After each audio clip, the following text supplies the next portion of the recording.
Welcome to the Area Game of the Week preview show. I'm Eli Blankinship, joined alongside me, Kyler Rowden-Stum. Boy, we had a heck of a game in Rawlins County in Atwood, Kansas last week. It was homecoming for Rawlins County, and it was an absolute thriller from start to finish. Kyler wasn't able to join me last week, but he missed a really, really good game. Yeah, I tuned in some of just the bits and pieces from listening to you guys checking the game. It looked like a game you wanted to be at, and that was so cool just to experience on the other side of why we do this is so that I can tune in or anyone can tune in and watch the game and listen to you us call it, and it was just looked amazing. You had homecoming too. You probably couldn't ask for a better game for a homecoming game. You know, blowout on homecomings are great, but close games like that and winning them makes it even better. Well, we'll have our recap here in just a moment. Parker Nisbeth and I worked really hard this week to get that all put together. A big thank you to him. Here's our recap with some of our favorite calls and some videos, along with some photos from this week's Area Game of the Week.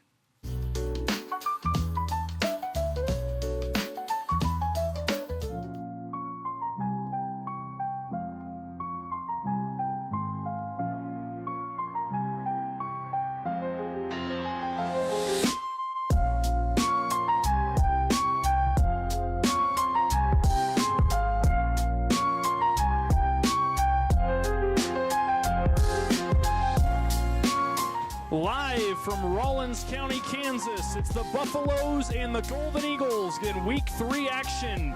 Homecoming in Atwood, Kansas for the Rawlins County Buffaloes, and turf to defend. We welcome you to the Tiger Media Network Area Game of the Week. Week 3, I'm Eli Blankinship. I'm by myself tonight in the booth. I'll be bringing you every snap live here. And we are excited and ready to go. It's a full house tonight on the Rawlins County side of the Blues. Not fully all the way full yet, but we'll see if that fills up here tonight on Friday Night Lights. Wynn taking the snap, rolling out, firing one downfield. He's got a man. It's Jack Kness. Kness breaking to the outside, past the 40, breaks the tackle to the 30, down at the 35 to the 25-yard line. Jack Kness with an electric run to open the ball game for the Golden Eagles. 2nd and 10 for the Buffaloes. Handoff and the ball pops out, and it looks like the Golden Eagles have the football. Wynn in the I formation. Handing the ball off to Kness. Kness breaking through a tackle. It's a touchdown for the Eagles. The Golden Eagles answer back.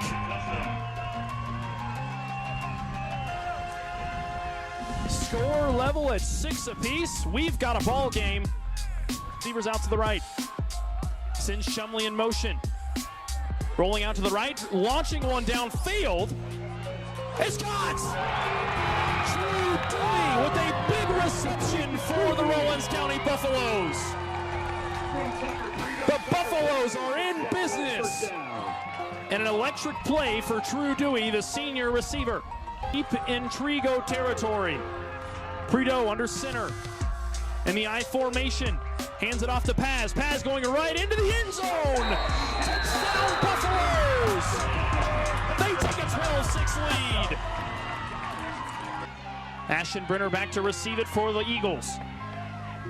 Ashenbrenner breaking through. He breaks through traffic all the way to the goal line. And what seemed to be a sure down right around the 30-yard line turns into an explosive play for Ashenbrenner as he slips straight through the defense of Rawlins County. Sends a man in motion.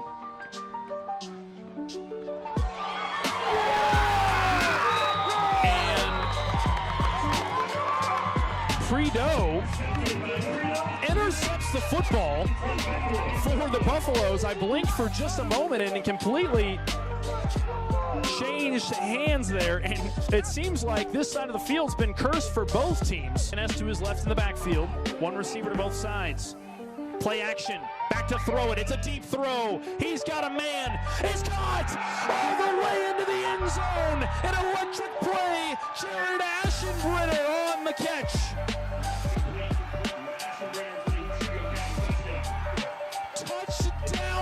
Golden Eagles, a 55-yard reception for Aschenbrenner.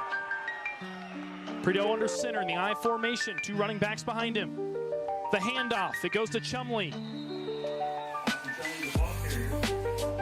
And Chumley fumbles the football, and it looks like it's going to be Trigo football deep in their own territory. That is the 2nd or 3rd time now that's happened.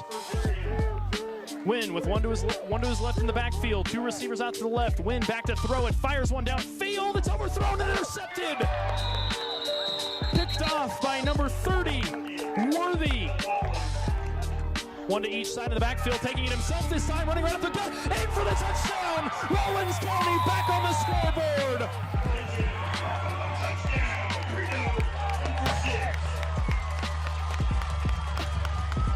Rollins County trails by 4. Prideaux in the I formation. It's a handoff to Paz. Paz breaking through men. He's all the way through past the 20. That's in. A diving tackle's not there. Paz punches it in for 6. The Buffaloes take their first lead of the second half. A 30. Running back to either side of him. It's a pitch play. Play action, it goes outside, breaking free, Kness inside the 40, the 30, breaking down just inside the 20-yard line, deep into Buffalo's territory, a big gain for the Trigo Golden Eagles. Catch the ball and fall on it. Make sure you get the ball. Got it? Okay. You've got it right for onside. If they kick it deep, just pick someone up and block. Okay, all right, here we go. Return on field. 11 left to play here in the 4th quarter. Back to throw it. May taking a shot downfield. He's got Aschenbrenner. It's caught! Are you kidding me? The freshman phenom does it again. And the first down inside Buffalo 10-yard line. Wynn in the shotgun formation. Pitches it off all the way to the goal line. The Golden Eagles take the lead.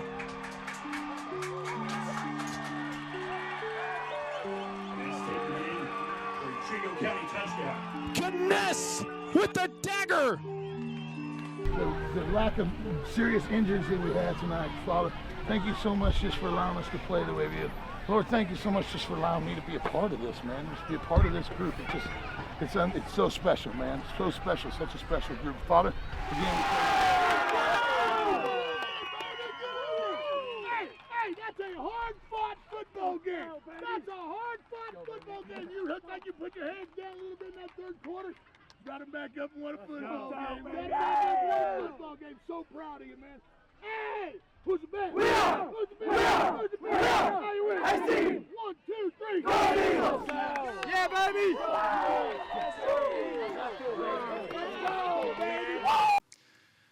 Again, big thank you to Parker Nisbeth for putting that all together. He's always on the sideline working hard for us, getting good video clips and photos for us. A very big shout out to him. Final score of that game was 40-34 in favor of the Trigo Golden Eagles. And boy, I mean, it came down to the very last drives of that game, into the dying moments of that game.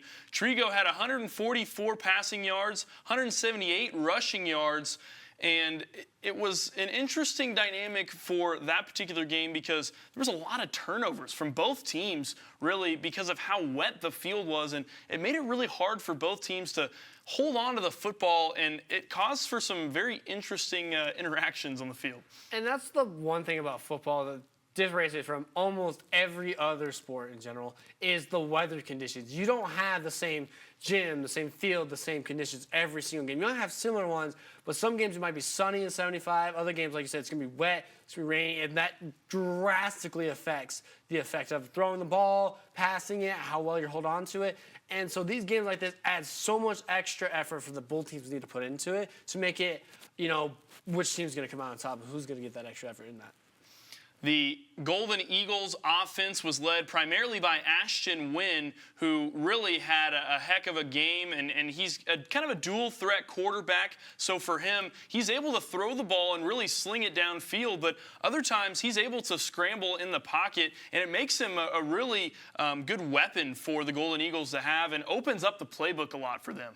I definitely agree with you, and you said slinging down there. I believe his longest completion was 40 yards in that game. That was just one of the balls you see, and then being able to run it too. That's what you see a lot of these quarterbacks in these smaller schools. You know, they play both sides of the ball already, and it just makes them much more athletic. So that makes them so much more dangerous to do. As soon as passes there, he's just going to tuck it and run himself. That's what makes him better. Jared Aschenbrenner had a pretty crucial reception for the Golden Eagles there at the end of that game and really kind of put the nail in the coffin, so to speak, for the Trigo Golden Eagles and allowed them to close that game out. Rawlins County, on the other hand, 104 passing yards total, 369 rushing yards. We knew going into this game, Rawlins County was going to run the football a lot, and run a lot they did. Dominique Paz really kind of led the charge for Rawlins County when it came to running the football. And additionally, Chumley as well really played a big factor for Rawlins County when it came to running the football. But their style is so drastically different from the Golden Eagles. Oh, 100%. Like I said, we talked about it last week going into this win. Big run team. And that's where you look at these stats. It's like, how did they not, come out on top? What went wrong and stuff like that? And I know right at the beginning you said there was a lot of turnovers on both sides. So that's how I have a feeling is, as much as you want to run and stuff like that, you got to be able to hold down the turnovers, or else your games are going to end up like this. You're going to be losing by one score. Well, I had the pleasure to speak with Golden Eagles head coach Pat Haxton, along with the quarterback of the Golden Eagles, Ashton Wynn. So here is that interview from our game on Friday night, the post-game interview next. Eli Blankinship on field after Trigo's electric win on homecoming here in Atwood, Kansas. And Coach, I'm here with Coach Pat Haxton, excuse me. Coach Haxton. I've been called worse. And it was an electric win for your team. How are you feeling, Coach? Oh man, I'm so excited right now. I'm so proud of this group of kids. I thought their heads went down in that third quarter, man, but they just kept plugging, man. They just kept fighting, and I don't know, man. I'm just so proud of them, and I can't be more excited than I am right now. This is a great win for us. It was a game of runs tonight, Coach, and lots of turnovers from both squads. What was the message to your guys' team after you guys went down in the third quarter and it seemed like the tides were turning in favor of the Buffaloes? Hey, man, just challenge them. Just told them the fact that there's nothing I can do. There's nothing the coaches can do at this particular moment. The only way they're going to have a chance to get back in the football game is for them to make the difference and them to start making plays. And they did. They stepped up, man. I got a great group of senior leaders that are good about that stuff, and I'm just really happy for them right now. I'm happy for the whole group right now. Seems like there's a great core of players. You've got a star freshman in Jared Aschenbrenner, and he was just electric tonight. Talk a little bit about his performance. Fast, huh? Yeah, he is a great kid. I got a couple good-looking freshmen, you know what I mean?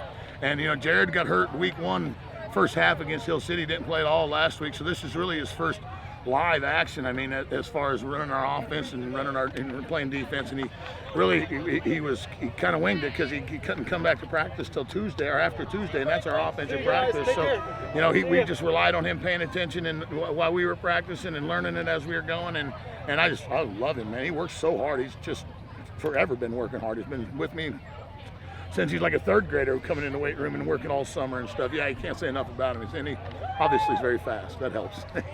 You guys come into this game, on paper, is really the underdog. Rawlins County last season had a great outcome in the playoffs. Talk a little bit about the kind of preparation that went into this game for you guys. Well, we knew they were going to be physical. It's Atwood. Atwood's been physical since I was a grade in high school. You know what I mean? 25, 30 years, they've always been physical. And we knew they were going to come fast at us. They bring more people than you can block all the time defensively, and it makes it a challenge.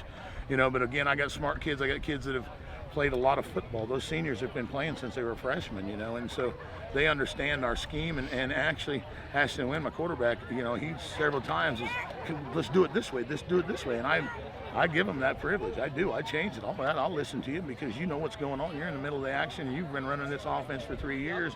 You know what I mean? So the preparation is we just try to work on us.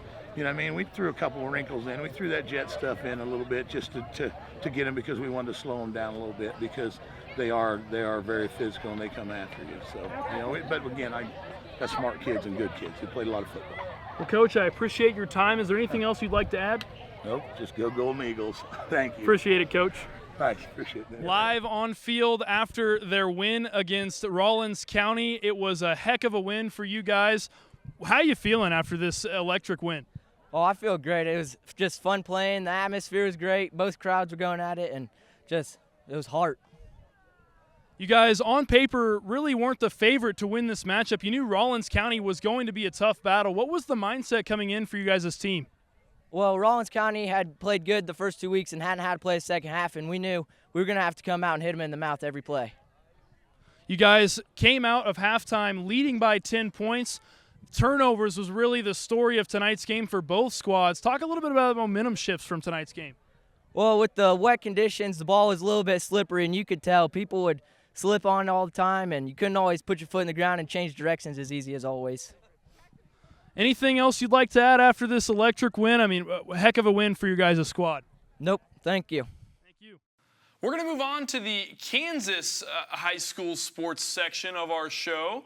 We've got a football up there. Don't be deceived. We're going to go over some other sports here in just a moment. But we're going to start with the Acacia-covered high school football rankings.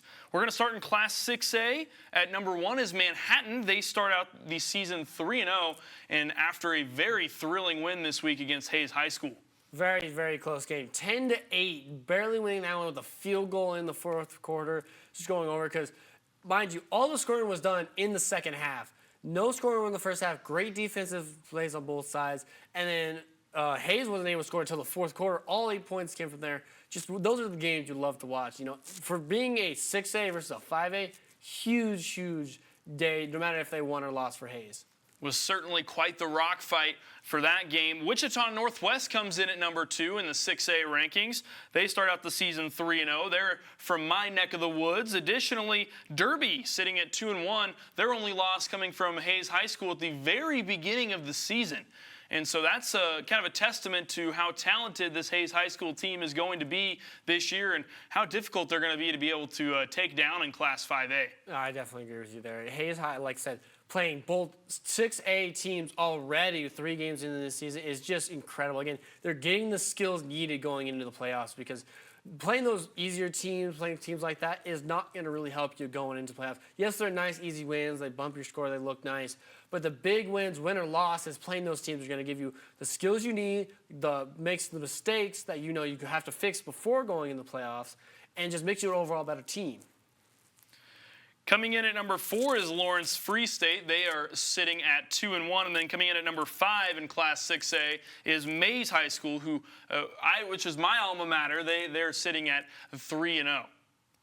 Moving on to Class 5A, coming in at number 1, St. Thomas Aquinas. They sit at 3-0. They also sit at number 1 in the entire state for rankings. So they're a very talented football team, and it'll be very interesting to see how well they can continue to perform going through the season. They don't sit in a very easy sector of Kansas. They play a lot of those Kansas City schools that are also very talented teams. Very much so. And, you know, they sit up there, but over years and years, that's why they become that number 1 team, just because they're in that district. They're playing those teams going over and over and over again. That's just what makes a game such a great team. Just like I talked about Hayes, playing those teams is going to make you so much better. That's why they're looked at as the number 1 team overall in Kansas. Sitting at number 2 is Hayes High School rival Great Bend, and then sitting right underneath Great Bend is Hayes High School at 2-1 after their loss this week against Manhattan. It'll be interesting to see where they move around in the rankings going forward with the season. Sitting at number 4, Mill Valley, they are at 2-1, and then number 5 is St. James Academy sitting at 2-1. Moving on to Class 4A. At number 1, Cape and Mount Carmel from the Wichita area. They're sitting at 3-0. Bishop Miege at 2-1, another Kansas City school. And then additionally, Ottawa sitting at 3-0, Buhler at 2-1, and McPherson additionally also at 2-1. Class 3A, sitting at the top of 3A is no other than Andale. Of course, Andale, a school that continues to dominate Class 3A, has started off their season 3-0. It's going to take a lot for a team to be able to get past them because they're so dominant, it seems like, in their class. And they show it every single game, no matter who they play, where they go. They just constantly work, and they do the work. It's just crazy. It's not luck. It's not crazy. Like I said, they're just so dominant in every game, and that's why they're a team that if you want to win, that's the team you want to beat. That if you beat that team, you know you're at a peak where, like, okay, we just beat the best team in the state. We need to keep this momentum going. So if I was somebody other than Endo, that's someone I want to play. I personally grew up literally like 5 minutes away from the school district line to go to Andale. I ended up going to Mays, but had a chance to go to Andale, and even at Mays, at a 6A school, we heard of Andale, obviously, and we were always, hearing about them beating teams by 100-plus points. And so Andale continues to dominate Class 3A. Additionally, right underneath Andale is Hayden. They sit at 3-0. At number 3 is Holcomb at 3-0. And then number 4 is Scott City, Kansas at 2-0. And then at number 5 is Rock Creek at 3-0. So 3A definitely dominated by Andale, but still some very talented schools mixed in there. In Class 2A at number 1 is Southeast of Saline, another very notable football program at Southeast of Saline. They sit at 3-0. Nemaha Central at number 2 in Class 2A. They sit at 3-0. Osage City at 3-0 is sitting at number 3. Hoisington coming in at number 4, sitting at 2-0. And Council Grove comes in at number 5, also sitting at 3-0. And Class 2A, I feel like, is one that is overlooked sometimes. They're still in that 11-man classification, but they're not 3A, so they're not quite competing with some of those bigger schools, but they're also not 8-man, so they're not quite recognized as a smaller school and play that smaller football. And so it's really interesting to get to look at some of those Class 2A schools that are still very talented football teams that I just think that they get overlooked from time to time. I definitely agree with you there. You'd think that the 3A would be the one in the middle. It's really the 2A, Not right the big, not right the small, but still amazing talent. Back where I'm from, the 2A teams were dominated. There was 2A teams that I lived right next to, like I said, on that borderline with the school districts. And we heard this team going 3 years running for winning state in football, baseball. So 2A teams are just those guys to definitely still look out for and watch, just because they have the talent to go places. Moving on to Class 1A, coming in at number 1 is Jackson Heights. They sit at 3-0 to start the season. Right behind them is St. Mary's. They are right at 3-0 to start the season. And then behind them at number 3, Sterling at 3-0. And number 4 is Rossville at 2-1. And then Marion comes in at number 5 at 3-0. Moving on to more our bread and butter, so to speak, between the two of us. 8-man Division 1. Sitting at number 1, South Central. They are 2-0 to start the year. Coming in at number 2, Wichita County, who has a big matchup this week against Trigo. They're 2-1. At number 3 is Little River. They are sitting at 3-0. At number 4, Central Plains, who had a very big win against Victoria in their Week 2 matchup. They sit at 2-1. And then at number 5 is Madison, sitting at 3-0. Moving on to 8-man Division 2. Number 1, no other than Axtell. They are sitting at 3-0. They were the state champions last year, really made a statement in beating Victoria in the state championship in 8-man Division 2 last year. And no other than Victoria sitting at number 2. So both of those teams right back up at the top. Axtell was undefeated last year. They've been undefeated for 4 straight years, and they're still continuing that. So it's really crazy to think that a team like that can just dominate a division like 8-man Division 2. It's definitely one of the things, too, is like 8-man, the scoring is much higher than, of course, 11-man you allowed to see.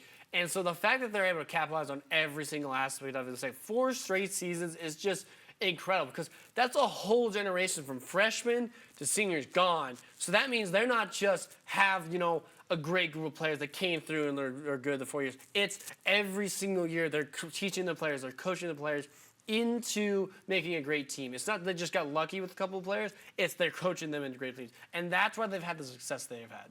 Sitting at number 3 in 8-man Division II is Hanover. And then right behind them at number 4 is Hodgman County. And then at number 5, Hutchinson Central Christian. Also sitting at 3-0, they are sitting at number 5 in 8-man Division II. Moving on to 6-man football, we've got Weskin at number 1. They're sitting at 2-1 to start the year. Cunningham sitting at 3-0 to start the year. They come in at number 2. Teskett sits at 3-0. They are in the number 3 spot for 6-man football. And then South Barber sits at number 4 at 2-1. And finally, Ingalls sits at number 5 for 6-man football. It's interesting. 6-man is such a different style of play. And you look at that across all the state where you have it's a very run-heavy style of play, and you have scores that are like in the 70s and 80s in games that are really close games, but it seems like every play is a highlight. Once someone breaks a tackle, they're more than likely going to score. So it's just very interesting to see that it's a completely different style of play, and it's something that I feel like is undercovered, and so it's really cool to get to see those rankings from week to week. As coming from playing 6-man in a small school like that, it's definitely a very interesting. You see, like I said, you see a lot of run because, like I said, break out there, you're good. But as from a team that was the complete opposite as someone, we had over 5,000 passing yards every season with one of the best quarterbacks. It just depends on what you have. 6-man, you don't have enough for 8-man. You can't keep up there. So you got the limited amount of players. So the teams that are able to go and do well every season, are doing what they have and doing what they can with it. And that's why I like 6-man a lot. Is just because it's the team, the players themselves. They're just giving everything they have and playing football because they love it. It's the only thing that's offered around them, so they're just going to have to take it. We move on to Quinter. Quinter got their very first win last week versus Dighton, 38-18. And Quinter last season really struggled, and this season they've been able to, it seems like, improve a lot off of what they had last season.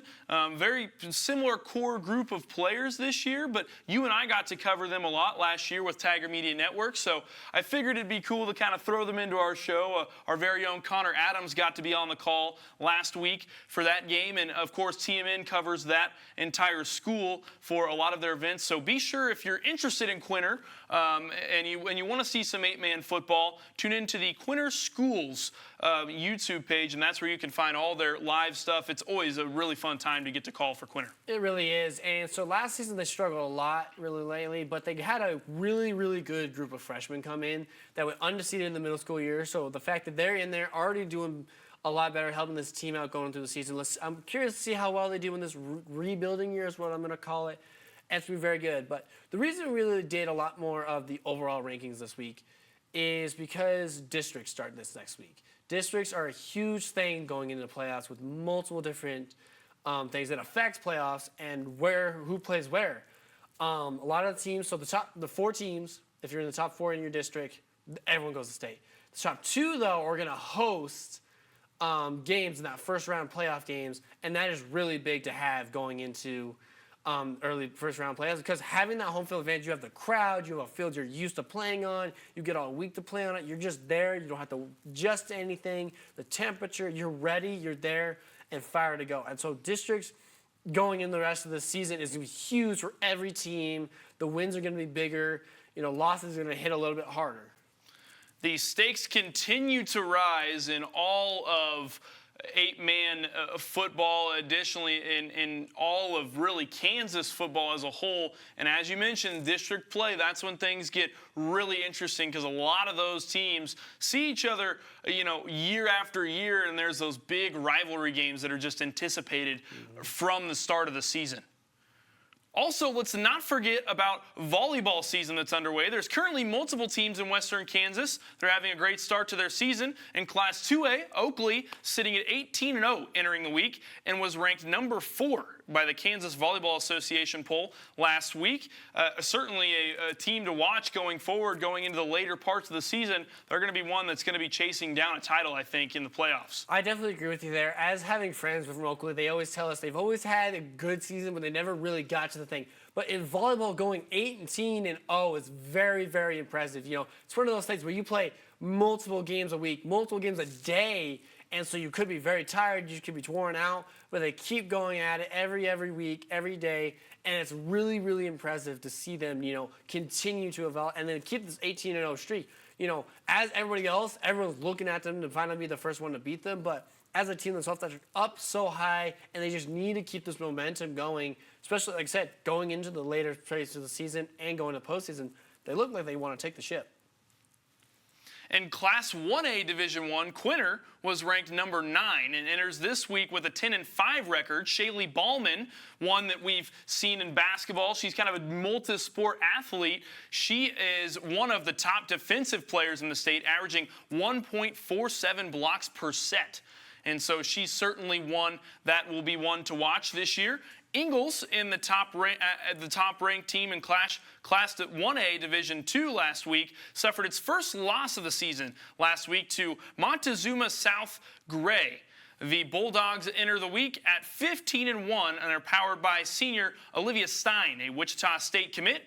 According to Acacia Covered, Stein enters the week third in state history in all classes with 2,161 kills in her prep career. That is incredible. That is absolutely insane. And she keeps coming. It's early, like I said, we're talking about late season right now. We're talking about a lot. It's early in the season. We're week 3 here. They played multiple games, have one loss. One loss is one loss, you know, especially in volleyball where you play so many games, you know, that one loss becomes demeanor and you just outwit and score it. Wichita State always has a very good program, so she's certainly going to a good home. Stein is just 474 kills away from the top spot in state history and is averaging 6.9 kills per set this season. Best in all classes, along with Jadence Stewart of Tribune Greeley County. And then Shylin was ranked 5th in 1A Division II in last week's poll and enters this week with a 13-5 record. Victoria, who has been doing really well in football, also doing really well in volleyball as well. They're off to a 12-1 start entering the week and was ranked 8th in 1A Division II last week. The Knights have won 8 in a row after a loss a few weeks ago to Ellenwood, so they're certainly on a hot streak. 100%. And that's one thing, too, about a school itself. The school spirit is high in Victoria. We have a football team doing well, volleyball team doing well. You know, everyone was just up in energy. And, you know, when sports roll around that weekend or that Tuesday for volleyball or that Thursday or Saturday for football, it's just electric in the school. And that's what makes it so cool is when teams do well in both sections, just because everyone wants to watch it. The whole community gets involved. It's just so much fun. It's so great. And then finally, Dighton was ranked 9th last week by the Kansas Volleyball Association poll. They enter the week at 9-5. If you're looking for domination on the cross-country trails in Western Kansas, look no further than Quinter. We're going to move on to kind of cross-country section. Quinter, a team that we get to see a lot of throughout the year. We don't really get to cover their cross-country side of things, but we certainly get to hear about it when we're there. Their team, the Bulldogs boys team, more specifically, they've won the last 3 Class 1A state titles and look to be on pace to secure a 4th straight one this year. So certainly some dominance there from them. The Bulldogs feature 3 of Class 1A's top runners in sophomore Carter Pennington and seniors Kendrick Solinsky and Elliot Churchwell. All 3 have posted the top 10 times in the class this year. And that's the thing, though. Like, we talked about multi-athletes with some of the players earlier with Stein or Shaylee Ballman. The same thing here. Multiple sport athletes, basketball, cross country, and that's what keeps these kids so in shape and so fit is because they're doing something all year round, keeping in shape, keeping active. And that's why Quinter Bulldogs have had such success, is because multiple of them have been in, basketball, keeping in shape, and as well just keeping active. And that's what makes athletes great athletes. If they're able to do that all year round, even if that's not their main sport, if they're doing something on the side, whether it's organized, whether it's not, it just makes you a better athlete together. And you'll feel better when you get into that sport with winning 3 and looking for a 4th. It's always really cool to be able to make those connections throughout the season, where you see a guy like Kendrick Solinsky who will run cross country in the fall and then ends up going and playing basketball in the winter. And you get to see the kid progress from cross country all the way into basketball season, and you see his speed and endurance on display on the court, so you can really pinpoint where some of those attributes and skills come from some of those players. It's always really cool to get to see that. Ness City senior Broxton Gall has the 3rd best time in 1A this year and is considered a threat for an individual title for the Eagles. Ness City also has 2 of the state's top female runners in 1A. Seniors Stephanie Esperanza and Tegan Liggett both rank in the top 10. But Ellis sisters Avery Boydson and Taryn Boydson have been the class of 1A this fall so far. They hold down the top 2 spots by more than 30 seconds over the 3rd best time in the class. I mean, talk about some domination there from those 2. And it really is a great domination right there, especially if your own sister's running with you. You have the competition at the school, you have the competition in the class, but you have the competition at home. So you're kind of pushing yourselves all the time. So when you come to the top 1 and 2 in this, they are going to push each other even further. It says 30 seconds right now, but at the end of the season, if no one's able to catch up to them, they might even extend their lead to 35, 40, even longer if they keep pushing each other like this. We're going to move on to our Area Game of the Week reveal, the moment you've all been waiting for. Drum roll, folks. It's going to be Smith Center at Plainville this week. Smith Center starting the season 3-0, coming off a 1-score win against Norton last week. They won 28-20, and in the 2024 season, they struggled a little bit. They finished the season 4-5, went on a 4-game win streak at the very end of the season, but they're certainly showing some very big signs of promise this year. And they lost to Plainville last year 14-8 right before winning their first game. So it'll be interesting to see if Smith Center's kind of looking for their get back here in this one. And definitely have to a lot better to start than the last season. Like I said, they started the season off 0-3 or 0-4 before, like I said, losing to Plainville and then winning their first game. And they're definitely looking to get back at them, especially this season with Plainville kind of struggling a little bit here early here. And so it's kind of a little bit of a rivalry because, before last season, they hadn't played since 2021. So they played first time in a few years last season, and now they're going in this season wanting revenge, trying to get back at it, and building a program that looks promising this year. As many of you know who tuned in to last week's game in Rawlins County, it's homecoming season, and it's homecoming night for Plainville coming up this Friday. So it should be very interesting to see how Plainville does trying to hold down the fort, so to speak, this week. And I'm really excited to see how both of these squads perform going forward. And I think that we certainly have a very good matchup to look forward to this week, with it being homecoming. And then additionally, for Fort Hays State, it's homecoming. So we're at a little bit of a segue into Fort Hays State athletics. Fort Hays State football. They played Pittsburgh State, one of their biggest rivals. They played them on the road this weekend. They lost at Pittsburgh, and it was a heartbreaker. I was actually able to go to the game myself, got to watch almost every minute of it, despite the very long line to get into the stadium. They packed the stadium, over 10,000 in attendance at that game. So it was a full house, and it was certainly a very hard atmosphere to play in. Yeah, I remember last week we talked about this is the rivalries people drive to go see and watch, And it's just those games that, that go so well. Either it's going to be a really good game, or at somewhere, it's going to become a rough game for one of the teams. And I think that's kind of what happened here for the Tigers.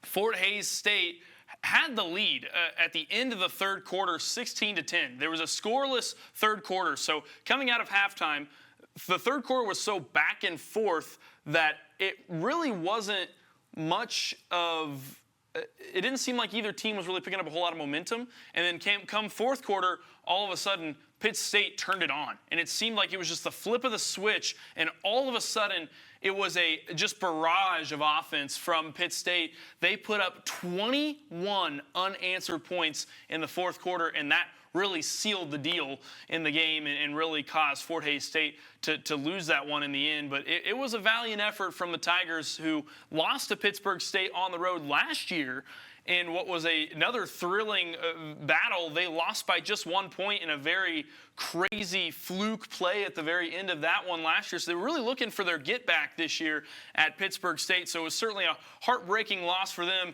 If you want to hear more about that game, our very own Garrett Welbrock actually got a chance to cover that game. He was on, he actually got to go to the game as well. And so he wrote up a nice story for Tiger Media Network. So check out Tiger Media Network's website for more on that game.